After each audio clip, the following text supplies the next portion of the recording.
उत्तर प्रदेश में अगले साल होने वाले विधानसभा चुनाव के लिए समाजवादी पार्टी ने अभी से तैयारियां शुरू कर दी हैं। कांग्रेस और बीएसपी के साथ हाथ मिलाकर कोई बड़ा करिश्मा नहीं दिखा सके अखिलेश अब बड़े दलों की बजाय छोटे दलों के साथ गठबंधन कर चुनावी रण में उतरने की तैयारी में है। अखिलेश ने 2022 विधानसभा चुनाव के लिए महान दल आरएलडी और जनवादी पार्टी के साथ मिलकर चुनाव लड़ने का ऐलान किया है। ऐसे में सवाल उठता है कि इन दलों का सियासी आधार क्या है जिसके सहारे अखिलेश बीजेपी को मात देने का सपना संजो रहे हैं। अखिलेश यादव ने बुधवार को एक टीवी इंटरव्यू में कहा कि आगामी विधानसभा चुनाव के लिए सपा छोटे दलों को साथ लेकर चल रही है।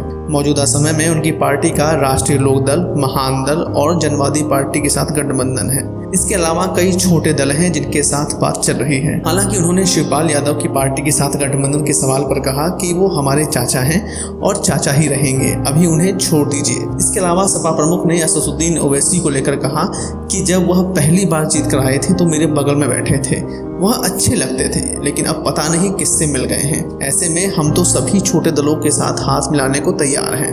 महान दल की सियासी ताकत। अखिलेश यादव केशव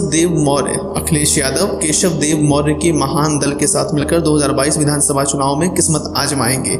महान दल का यूपी में सियासी आधार बरेली, बदायूं, शाहजहांपुर, पीलीभीत, आगरा, बिजनौर और मुरादाबाद इलाके के शाक के सैनी, कुशवाहा, मौर्य, कंबोज, भगत, महतो, मुराव, भुजबल और गहलोत समुदाय के बीच है। सूबे में करीब 6% आबादी है। केशव मौर्य ने 2008 में महान दल का गठन किया था और पहली बार 2009 लोकसभा चुनाव में कांग्रेस के साथ मिलकर चुनाव लड़ा था, लेकिन तब उसका कोई खास प्रदर्शन नहीं रहा था। इसके बाद 2012 के विधानसभा चुनाव में महान दल जीत नहीं सका था, लेकिन 20 सीटों पर उसे 20 से 50 हज़ार के बीच वोट मिले थे। इसके बाद 2017 के चुनाव में महान दल ने 71 सीटों पर चुनाव लड़ा था, तब उसे करीब 6.5 लाख वोट मिले थे। 2017 के विधानसभा चुनाव में महान दल के प्रदर्शन में 2012 की तुलना में गिरावट आई और सिर्फ 4 विधानसभा कासगंज, मधुगढ़, अमापुर और पटियाली में ही उनके प्रत्याशियों को 10,000 से ज्यादा वोट हासिल हुए थे। ऐसे में अब देखना है कि सपा के साथ मिलकर महान दल क्या सियासी गुल खिलाती है।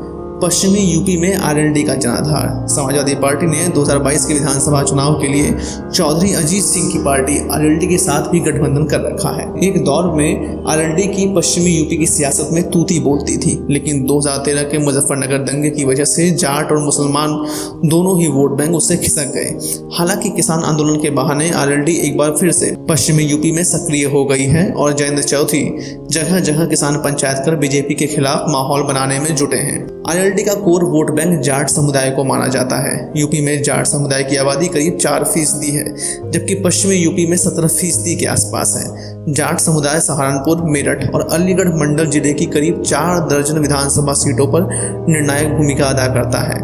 इसके अलावा 2 दर्जन सीटों पर इस समुदाय के लोग जिताने की कुव्वत रखते हैं। इसी राजनीतिक आधार को देखते हुए सपा प्रमुख ने आरएलडी के साथ गठबंधन किया है ताकि जाट और मुस्लिमों का कॉम्बिनेशन बनाकर पश्चिमी यूपी में बीजेपी को मात दे सके।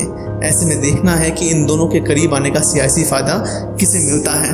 सपा का जनवादी पार्टी से गठबंधन। सपा ने डॉक्टर संजय चौहान की जनवादी पार्टी के साथ भी गठबंधन कर रखा है। जनवादी पार्टी का सियासी आधार पूर्वांचल के कुछ जिलों में है। इसी के चलते अखिलेश यादव ने लोकसभा चुनाव में जनवादी पार्टी के संजय चौहान को सपा के चुनाव निशान पर चंदौली संसदीय से मैदान में उतारा था, लेकिन वो जीत नहीं सके।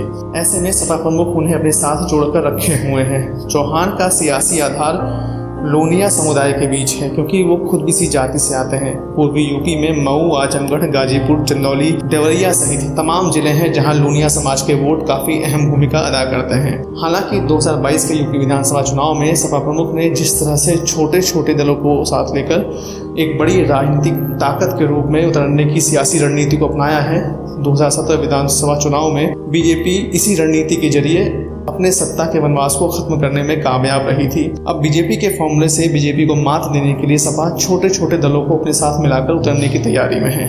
उत्तर प्रदेश से जुड़ी हुई ये जानकारी आपको कैसी लगी हमें ज़रूर बताइएगा। उत्तर प्रदेश से जुड़ी हुई और भी खबरों के लिए सब्सक्राइब करें यूपी सिटी न्यूज़ को। धन्यवाद।